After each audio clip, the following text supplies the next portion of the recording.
So in this video, I'm going to be going through some of the exercises and giving you a few more examples than were in the original theory video. You can see the ones with the purple stars. They're the ones I'm going to go through and do. So this video is optional. If you want to skip through to whatever you need to, feel free. So the first one I'm going to do is state whether the following values are positive or negative. And I'm going to start with that.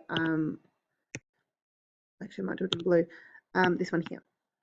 Okay, so what you need to do, whether this is in your head or on paper, I'd recommend on paper when you start, is imagine a unit circle and think about where everything fits. So that's 0, 180, 90, 270, and you're trying to think where would sine 40 fit. So it's about there. Okay, from your formula sheet, we are on the third page now. We've got that beautiful little cast diagram there. And we're having a look at our answer. Now, our answer in the first quadrant. So we're going to check with sine whether sine is positive or negative in the first quadrant. All signs are positive in the first quadrant. Therefore, this one here is positive. That's the answer. So question 1 is just asking whether it is a positive value or a negative value. And I'm going to check my answer for this one. And I'm going to do that in my calculator, the main menu. This screen here is just a bigger version of that one so you can see it. And I'm going to go to my keyboard. I'm going to go to the Trig tab. And I have already forgotten. We're looking at sine of 40. So I'm going to go sine of 40. We're talking about degrees, so I'm going to make sure that that button there says degrees. And it is positive 0.64. So that is positive. My answer is positive. And that's how we're going to check our answers for a lot of these so that you get a chance to use your calculators as well. So that's all well and good. I'm going to do tan of 500 next. Okay, so I'm going to draw my unit circle. And it goes 0, 90, 180, 270, and whoops, 500 is actually more than that circle. So if we do one lap, we get to 360. What we're going to do, we're actually going to keep going. So 360, the next one's going to be 450, 540. Okay, so our line is there-ish. Okay, so we're on the second lap around. So you can just keep adding 90. We should all be pretty capable of doing that now without a calculator. So everything you do for this one, you don't really, these examples and these exercises, you shouldn't be touching the calculator except to check it. So practice adding the 90 as you go. So we're sitting about there. We're looking at tan and we're in the second quadrant. So tan in the second quadrant, well, sine's only positive in the second quadrant, which means that tan is going to be negative. Therefore, this answer is a negative. Okay, and again, I'm going to check it. So tan of 500 is negative. Cool. And the last one here that I've highlighted, cos of negative 240. So normally, positive, we go 0, 90, 180, 270. If it's negative, we're actually going back the other way. So we start with 0, 90, 180, 270. So 240 is going to be there. Okay, so if you see the negative, you're going around the other way. All the other rules still apply. You just go in the other way. Okay, so we're in the second quadrant with cos. Only sine is positive in the second quadrant. Therefore, this one is negative. Okay, and I check that in much the same way. So we're going cos of negative 240, negative 0.5. Okay, so that's question 1. So all of these you're going to be checking on your calculator. So I have now got degrees and I want to change them into radians. and I'm going to do that using my formula sheet. There's so much handy stuff for trigonometry on the formula sheet. It's really almost all there. So we want to convert from degrees to radians. We're going to multiply by pi over 180. We're going to times it by pi over 180. Okay, so I'm going to take my 30. I'm going to make it 30 over 1 to remind me how to multiply fractions. 30 times pi is 30 pi. 1 times 180 is 180. I'm going to simplify in a couple of parts. I'm going to divide by 10 first. 3 pi over 18. And then I can divide by 3 again. So I'm sorry, by 6. So pi on 6. Yes, by 3. I'm dividing by 3. Sorry, forgotten how to math. So only it's kind of the first part. You just need to multiply it by pi over 80. And then from there, it is simplifying. Okay, let's try it again with this one down here. So negative 225 over 1 times pi over 180. The more you do this, the more you will see quite a few shortcuts, but I'll let them come to you as they do naturally. So 225 over 180.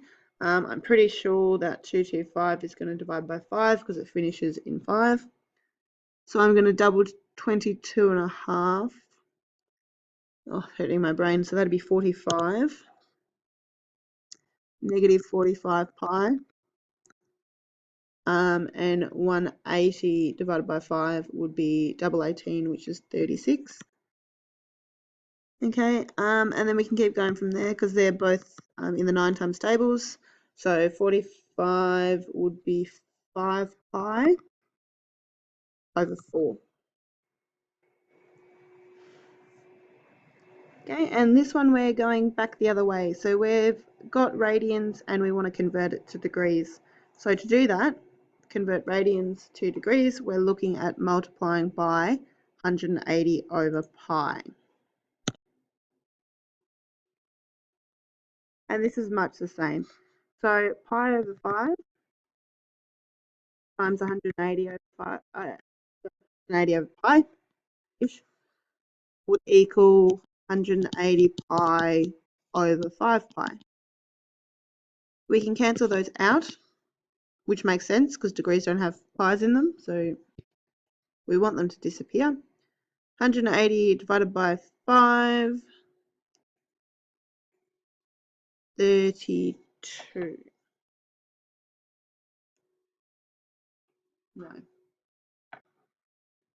Sorry. Lapse in judgment. So pi over 5 is 36 degrees. Okay, and then we're going to also look at 3.6 pi. So this is going back to those year 7 skills where we want to change it into a fraction first. Okay, so to make it into a fraction, we can go 3.6 over 1. And to get it the decimal place, move it over 1, we can times the top by 10, gives us 36, and the bottom by 10, which gives us 10. So we then can times that by 180 over pi. Okay. If you want to do these kind of ones for practice without a calculator, you can. I'm going to cheat. So that gives me 6,480 over 10, which gives me 648. Okay, as degrees. If you remember that 2 pi is an entire circle, so an entire 360 degrees, we can just think, well, 3.6 is almost 4, so it's almost 2 laps. Okay, so we can kind of think about our answers and kind of check them as we go. Same as I did over here when I realized I'd stuffed up, because I know pi over 6 is 30. So I didn't think it would be 32 because it's too close to pi over 6. All right. And then we're going to go down to this one. So what we need to do here is find the exact value, which means find the answer pretty much. And this is very easy if you have a calculator, you just type it in, but we don't. So we're going to use our formula sheet. So we're going sine of pi over 4. And we're going to go down to this Venn diagonal table here. We're looking at sine. pi over 4. So that there is root 2 on 2. Okay, there are two parts to this question, and one of the most common mistakes is that people do this half and forget about the other half. Okay, the other part is that you need to decide, is it positive or is it negative? Now, all of these ones, all of them are less than 90 degrees. I'm just double checking. Yes, they're all less than 90 degrees, which means they are all going to fit in the first quadrant and they are all going to be positive. Okay? If you had a question that is more than this, and we'll look at this a bit later on, say if you had sine of 2 pi on 3 or something like that, and it fell into this quadrant or this quadrant, you'd have to make sure that sine is positive in those quadrants. So just remember, you've got to check whether it's positive or negative. And in this one, we know that pi on 4 sits about there. It's in the first quadrant, therefore it's positive root 2 on 2. Okay, but just don't forget about that later on. So it's pretty easy if they're in the first quadrant. We're just following that table there. All right, this is a little trickier, only by a little step. So we've got to convert degrees to radians first and then use the table. Okay, so we've got sine of 60. We're going here. I normally convert them thinking, well, 180 divided by what? 180 divided by 3 would give me 60. So 60 degrees is the same as pi on 3. Okay, and that will come to you the more you practice it. So sine of pi on 3 is root 3 on 2. Okay, and that's the exact value. So if, when you've done all your trigonometry in the past, you've typed sine of 60 into a calculator, you probably get that as a decimal, but now you are learning to calculate it on your own. Let's do one more of those. Cos of 0 degrees. We're going back to the table. We're looking at cos 0 degrees. It's very easy to convert. It's still 0. 0 is 1. Okay.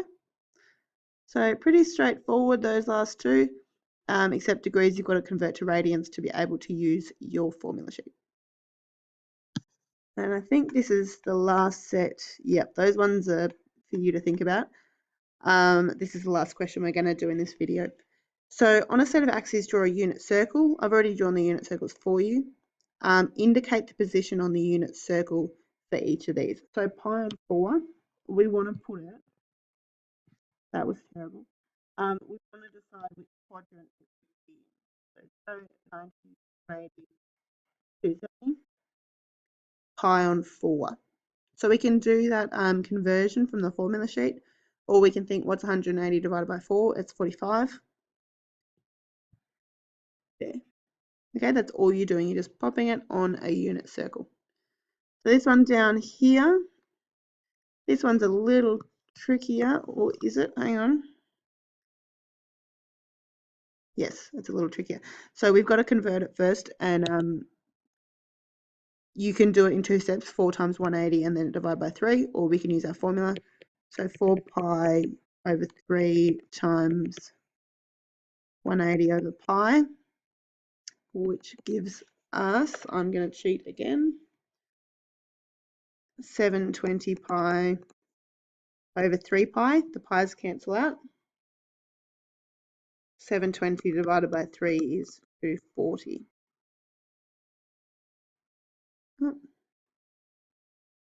So it would sit about there. Okay, so you might want to convert your radians back to degrees so you can put them on the circle. When you get used to some of them, they will be a bit clearer for you. You might just be able to look at them and know. So hopefully that helps you with those, but feel free to ask any questions if you get stuck.